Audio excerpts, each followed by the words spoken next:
ngayon, binabalikan natin si Pedro.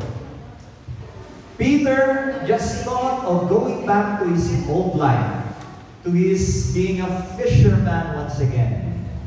And, you know, in Tarnay, they were doing their best. And how frustrating was that for you to catch nothing? Ayan. Sino na sa inyo ang nag-effort na nagbigay na kanilang puso at pagod, pero walang result? Yeah, we've been there. We've been there. Been there, done that. And you know, if you're in that condition, and you're in that situation, you're so emotional, tama? Yes. Peter was also very, very emotional. At siguro gusto nila mag-give up. Na baka sa sinasabi niya, ay, wala na talaga si Lord. But then, this is when Jesus arrives in the scene. Yeah. This is when Jesus arrives in the scene. But as we will read, nung first na pagpasok pa ni Jesus, hindi pa nila nakilala. Okay? Basahin natin in verses 4 to 6. Early in the morning, Jesus stood on the shore, but the disciples did not realize that it was Jesus. He called out to them, "Friends, haven't you any fish?" May nahuli ba kayong isda? No, they answered.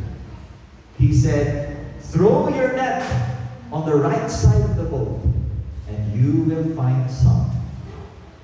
When they did, they were unable to haul the net in because of the large number of fish. Everybody say, large number. Large number. Napansin niyo yun? Kani-kanina lang, all night they were doing their best. And there was nothing. And then Jesus came, and then they did it again. And then there was this large number of fish.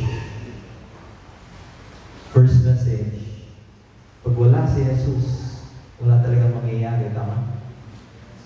But with Jesus, all things are possible.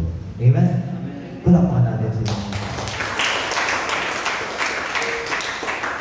Kung titingnan natin, at titingnan natin itong plot na to sa kwento, kung titingnan natin yung mga detalye, does it sound familiar?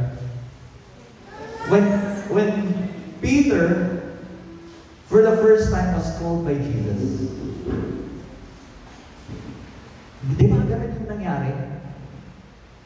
Siguro, kung may Facebook noon, at nung first time na nakit ni Peter, si Jesus, when they had the first experience of catching nothing, and then here comes Jesus, they did it again, and then they caught so much.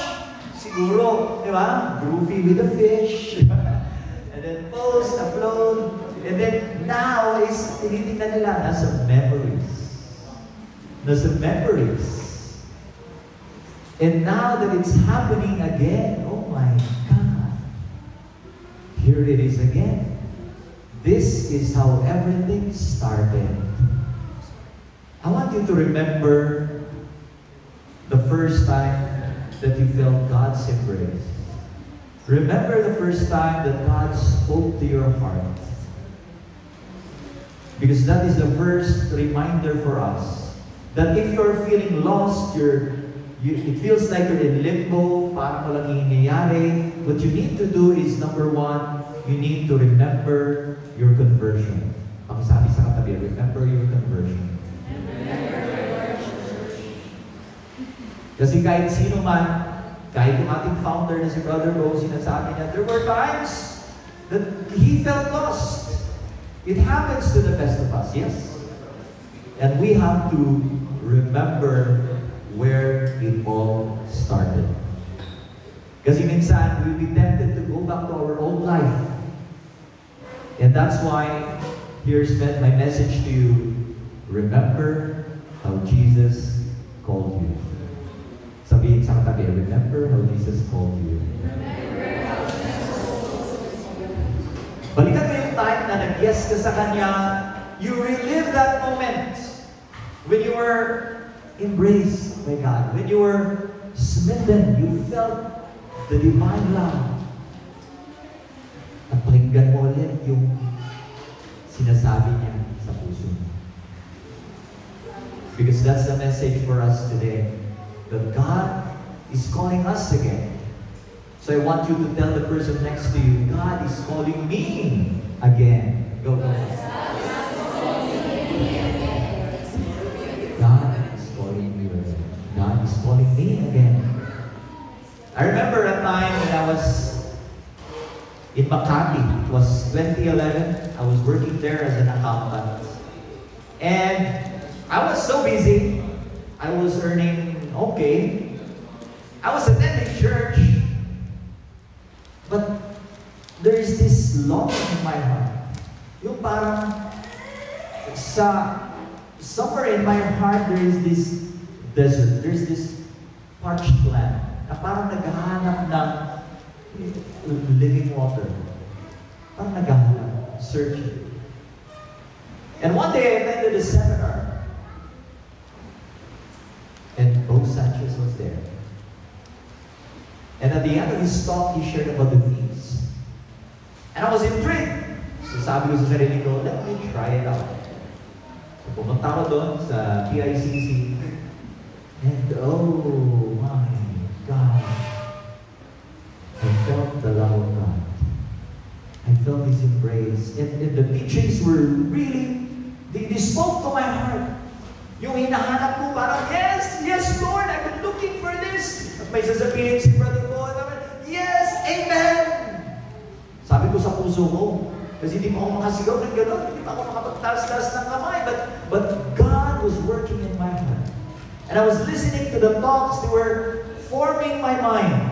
And yun pala, pag mas natututo tayo, na-form yung mind natin, natatransform din yung puso. And that, I'm so grateful that through the feast, I had an encounter again with God. And mas na-firm up yung mga nasimulan dati, ginagawa ko sa parokya dati, when I was still a little boy, and God spoke to me once again. And I'm just so grateful because through the feast, I experienced God's love. And through the feast, I'm also given this platform to share God's love. And my prayer, itong dasal natin, itong dasal ko, that you are experiencing God's love here in the feast.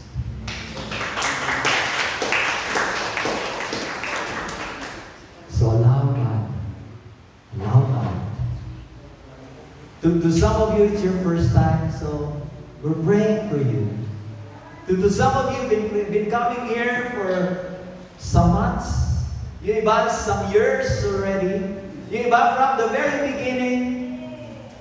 At this very moment, I want you to close your eyes and remember the moments.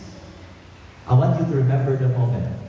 Whether you've been here 10 years ago, months ago, or it's your first time, remember the very moment when God spoke to your heart, ministered to your soul.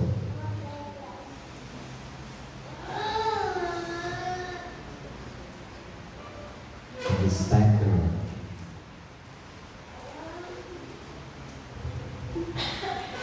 Amen. Palakpakan natin sila. So again, sabi sa katabi, remember your conversion story. Remember your conversion story. The second is this. We have to remember our consolation moments. Ano yan? Yung mga God moments.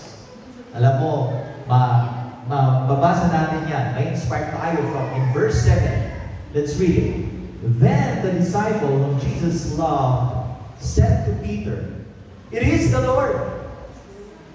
As soon as Simon Peter heard him say, "It is the Lord," he wrapped his outer garment around him, for he had taken it off and jumped into the water. Everybody say, jump into the water. Itong si John, nung sinulat niya to, he was assuming na yung kanyang mga mambabasa ay nabasa din yung sinulat ni Matthew. in chapter 14. What happened there? It said there, when Peter also jumped into the water, when Jesus was walking on the water. You remember that? Remember that kwento? You remember that? That was a God moment for Peter. And now, John was showing to us that again. He jumped into the water. You see the parallel? So ito here's a solid spiritual advice. That when you feel down, you want to give up, you don't just remember your conversion, you remember the God moments in your life. Remember the God moments. Experiences when God showed up. Kaya maganda yung mga advice nila that you write, you journal, you have a gratitude journal, or just a journal in general. When you write your experiences, yes, sometimes the sad moments, but suddenly you see God, you feel God embracing you, diba? Those are God moments. There are moments of consolation. Tama? And gusto sabihin ni Lord na, wait, are you still all in for me? Are you still following me? You know, there were times I was asking myself if I made the right choice of transitioning to what I'm doing now. You know, what I do now is, yes, I do this here at the feast. Outside the feast, I also give talks, recollections. Once in a while, I get high-paying clients. But many times, I also have many thirsty, hungry clients. They were hungry for messages, so I go there. Even if they will pay me or not. Because it's part of my ministry. And I am doing that because I said, Lord, you've been blessing me so much, I want to share this. But there are also times when I would ask myself, Lord, balik na lang kayo mag-accounting ulit. Wala akong i-account din eh.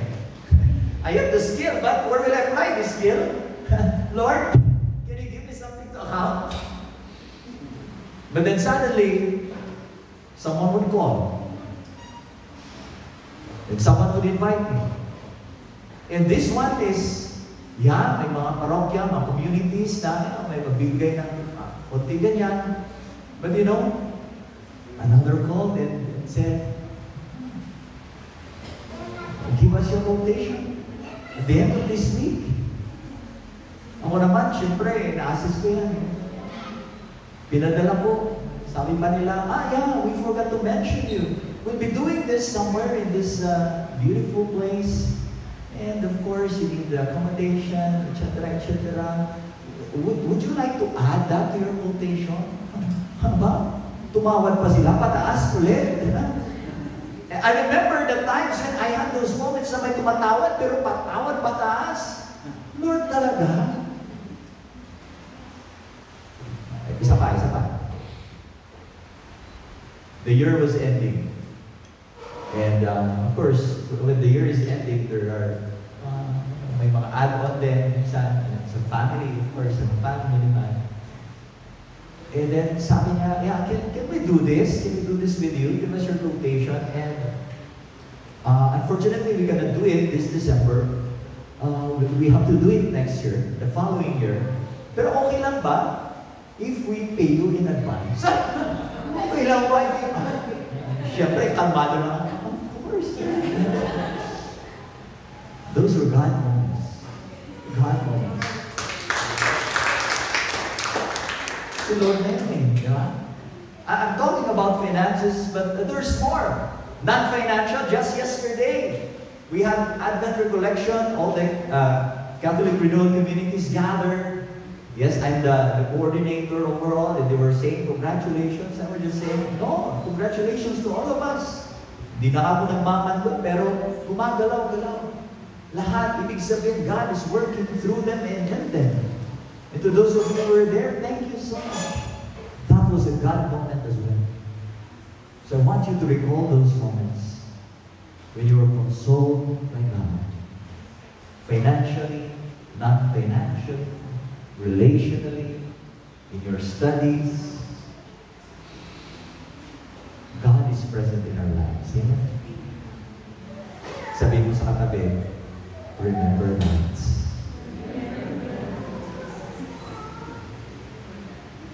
I want to remind each one of us that it's easy when we are, eto na, parang si Pedro na, when he did his test, he got nothing, you know, it's easy to go back to our old life. Yes?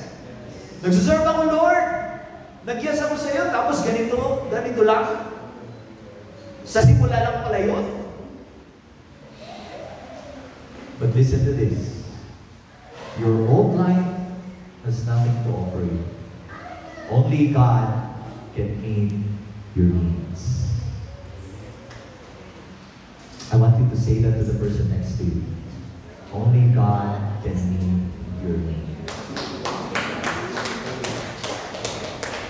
Kaya huwag ka nang tumakbo, pabalik. Don't go running back to your old life because it will never make make you better again. Instead, we have to go all in on Jesus. Go all in. Ito yung sinasabi natin. No turning back. No turning back. Sabihin sa katabi, no turning back. Balikan niya, sabihin sa kanya, no turning back. Oh. Kausapin mo yung nasa likod mo. You turn around and say, no turning back. No turning back. No turning back. No turning back. And tama lang, diba? Because you are there. You are there. And we have this community that we have here. Ayan. Kaya balik kayo. Punta kayo sa feast. Balik kayo rin sa feast. Balik. Balik tayo. Balik tayo kay Lord. Amen? Amen. Woo! We go on. Dami ko gusto may share. Pero we go on. In John 21, verses 8 to 9, the other disciples followed in the boat, towing the net full of fish, for they were not far from shore, about 100 yards. When they landed, they saw a fire of burning coals there with fish on it, and some bread. I want you to imagine that. Not far from the shore, someone was there. There were burning coals, may barbecue. Barbecue ng isda. And napakaganda yung scene na yan. Because when the apostles were fishing, and wala silang mahuli-huli, siguro inisip nila, gosh, ano na kakainin natin bukas? Ano na kakainin natin mamaya? So nag-worry sila, tama? They were worrying. But during those moments when they were worrying, Jesus was already cooking breakfast for them.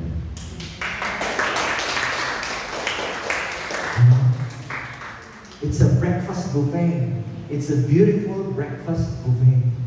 Nag-worry ka pero hinahandaan niya. Kaya ikaw, nag-worry ka ba ngayon? Umanda ka. Umanda ka because while you are worrying, God is working. So we trust God. We trust God. Ito, your buffet of blessing is already waiting for you. Amen? Amen. Saya, no? Gusto ko lang namin yung mga ganyang mensahe. Gusto ko lang tumigil yun. Okay na tayo. But then there's more. Everybody say there's more. There's more. We read verses 10 to 12. Jesus said to them, bring some of the fish you have just caught. So Simon Peter climbed back into the boat and dragged the net ashore. It was full of large fish. Everybody say, full of large fish. Full of large fish. But even with so many, the net was not torn. Jesus said to them, come and have breakfast. And none of the disciples dared ask him, who are you? they knew it was the Lord. Nakilala na nila. Nakilala na nila. Sa gospel, si Jesus ay nagkakaroon ng beautiful meal ministry. Di ba? Usually, pag nagtuturo siya o may ginagawa siya, there's this meal. Yeah? Everybody say meal. And itong meal ulit na nangyayari na nabasa natin, it was extra special. Kasi para itong callback. Sabihin niyo ang callback. Parang pinapaalala niya sa mga apostles niya na, uy, malala niyo yung ginawa natin before I was crucified. Remember the Last Supper. Remember our meal. And I gave you a mission. And parang pinapaalala sa kanyang mga apostles na, uy, your mission continues. At tinatanong ni Jesus sila na, are you still all in? Andyan pa ba kayo sa mission nyo? Nasabi niyo gagawin nyo? Hindi din ang tinatanong sa atin ngayon. Are you still all in your mission? Because your mission continues. Akala natin, dito sa Feast Baguio, 10 years tayo, okay na. But no, the mission continues.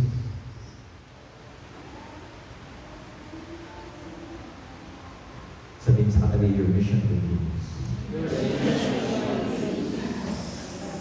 Pero ito, I want to look into the detail kung ilan yung fish na nahuli nila. Malala niyo kung ilan? 153 fish. And ang daming mga interpretation about this number. Bakit 153? Ang daming interpretation. But one of which was from St. Jerome. He proposes that at that time, yung mga tao, they believed that there were 153 kinds of fishes in the world. And, ibig sabihin, God wants us to fish, to minister, to evangelize to all kinds of people because He wants all people in His kingdom. Kaya tingnan mo yung mga nasa paligid mo ngayon. Di ba iba-iba tayo? Iba yung mukha, di ba? May short hair, may long hair, di ba? May... Iba-iba. Iba-iba. And we are being called by God. Sabihin mo sa katabi mo, welcome ka dito sa piling. And sabi niya kanina, yung net, kahit ang dami-daming, ang bigat na ng mga isda, pero hindi na-torn. Ano Tagalog ng torn? Hindi na-punit. Hindi na-punit, di ba? Ibig sabihin, God has a big net for everyone because He loves everyone. Amen? He loves everyone. And ito na yung pinaka-callback sa pamamagitan ng kanilang meal, ng kanilang, eto, basahin natin, verse 13. Jesus came, took the bread, and gave it to them, and did the same with the fish. Siguro kung andun ako, parang ito na, parang goosebumps, parang, it's happening again. It's the meal again. It's the Last Supper. He was reminding them of their covenant. In other words, tayo din, when we go to Mass, that is a callback. Every Eucharist is a callback. Sabihin niyo nga, callback. And sana, itong ginagawa natin sa feast, kahit walang misa dito, this is connected to that, and hopefully our prayers, every feast is a callback for each one of us. And every gathering, every feast gathering, every Mass, Jesus is asking us, telling us that our mission continues. At lagi niya tayong tinatanong, all in ka pa ba? All in pa ba tayo?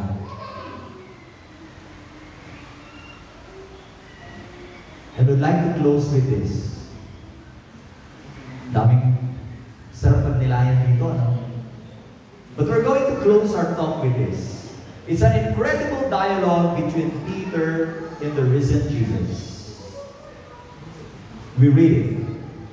When they had finished eating, Jesus said to Simon Peter, "Simon, son of John, do you love me more than these?" "Yes, Lord," he said. "You know that I love you." Jesus said, "Feed my lambs." Again, Jesus said, "Simon, son of John, do you love me?" He answered, "Yes, Lord, you know that I love you." Jesus said, "Take care of my sheep." The third time he said to him, "Simon, son of John, do you love me?" Peter was hurt because Jesus asked him three times. Third time, "Do you love me?" He said, "Lord, you know all the things. You know that I love you." And Jesus said, "Feed my sheep. Very truly I tell you, when you were younger, you dressed yourself and went where you wanted. But when you are old, you will stretch out your hands, and someone else will dress you and lead you where you do not want to go." And Jesus said this to indicate the kind of death by which Peter would glorify God. Then he said to him, "Follow me." Everybody say, "Follow me."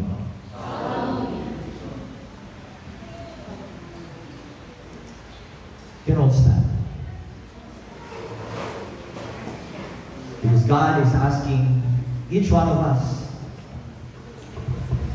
to follow Him again. To follow Him again.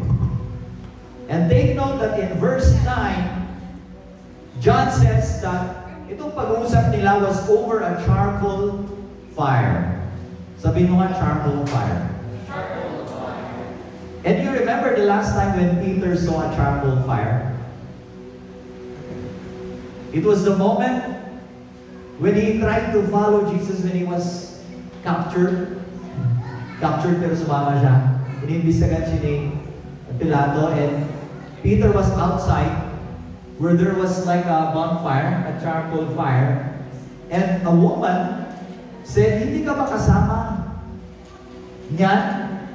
Di ba ikaw ay isa sa mga apostoles?" And that's where Peter denied him 3 times.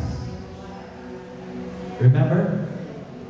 And now, over this charcoal fire, may pag-uusap ulit.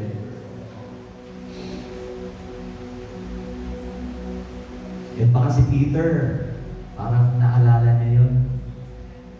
Naalala niya yun.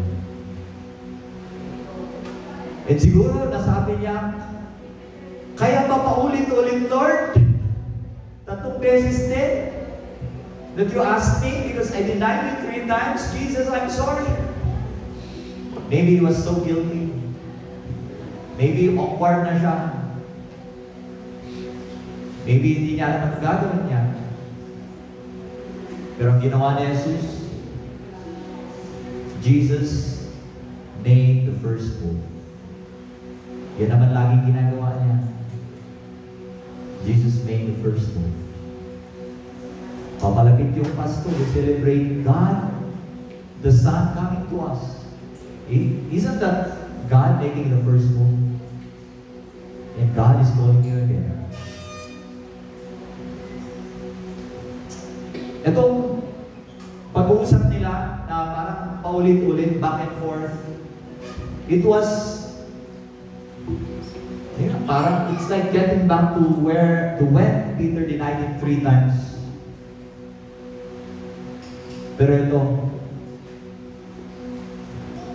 yung love din kasi na word, yung love dito, yung language natin, yung English na ginamit, which is with the word love. Everybody say love.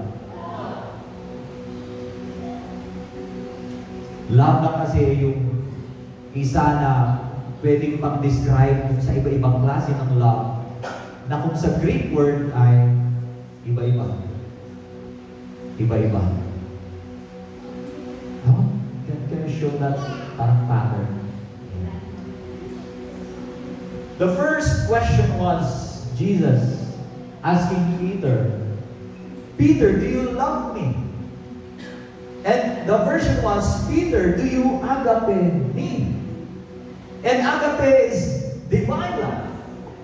It's the love that, it's really unconditional. It's beyond romantic, beyond brotherly. It's agape. And Jesus was asking Peter, do you agape me? But Peter responded, yes, Lord. I philia you. I love you. But the Greek, there is philia. And that is, it's a bit lower. It's good, it's brotherly love, but it's not equal to agape love. Pero gusto ni Jesus, agape, kasi niya, binibigay niya sa atin lahat, di ba? And so inulit niya, Peter, do you agape me? Yes, Lord. I'm trying my best. I philia you.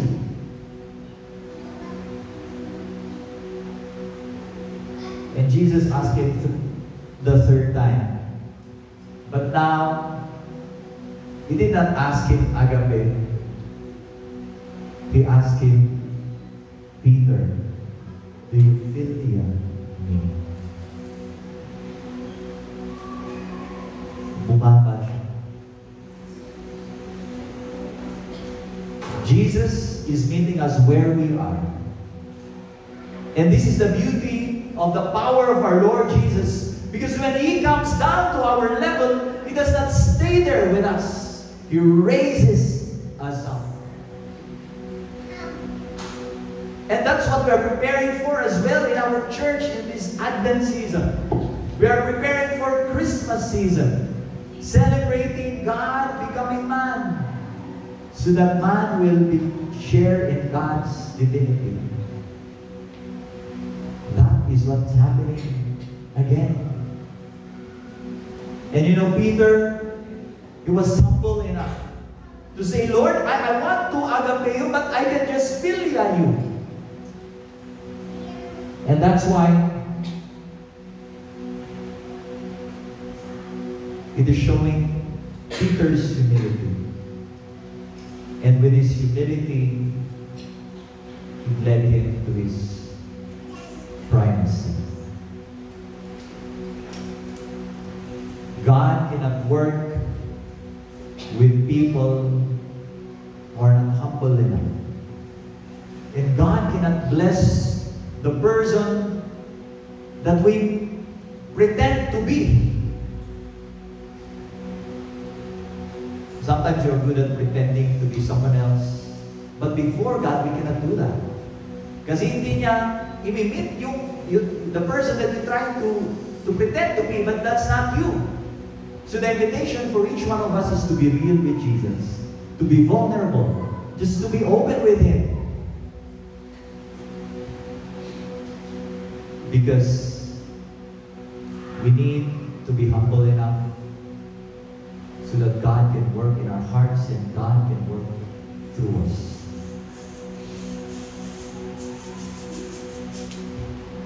Now Jesus forgives Peter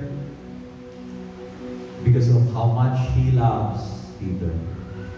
It's not how much Peter loves Him, it's how much He loves Peter. And God forgives you not because of how much you love Him, but because of how much He loves you. And right now, God is calling you again.